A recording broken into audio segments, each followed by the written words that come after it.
টাঙ্গাইলে bus truck সংঘর্ষে বহু যাত্রী আহত হয়েছে। বিস্তারিত জানাচ্ছেন রাসেল মাহমুদ। ঢাকা থেকে মাদারীগঞ্জগামী একটি যাত্রীবাহী বাসের সঙ্গে ট্রাকের সংঘর্ষে টাঙ্গাইলে অন্তত 15 জন যাত্রী আহত হয়েছেন। আজ সোমবার সকাল আনুমানিক 9টা 40 মিনিটে টাঙ্গাইল জেলার ভাতকুড়া কাটার মাথা এলাকায় এ দুর্ঘটনা ঘটে।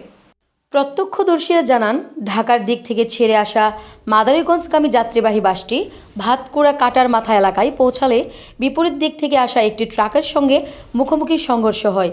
সংঘর্ষের ফলে বাসটির সামনের অংশ দুমড়ে মুচড়ে যায় এবং বাসে থাকা বহু যাত্রী আহত হন।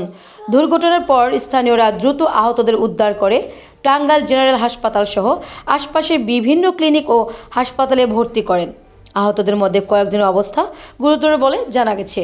খবর পেয়ে ঘটনাস্থলেই পুলিশ ও ফায়ার সার্ভিসের একটি দল পৌঁছে উদ্ধার কাজে সহায়তা করে এবং দুর্ঘটনা কবলিত যানবাহন সরিয়ে যান চলাচল স্বাভাবিক করে।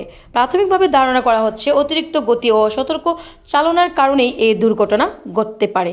এ ঘটনায় আইনগত ব্যবস্থা গ্রহণের প্রক্রিয়া চলছে বলে জানিয়েছেন পুলিশ।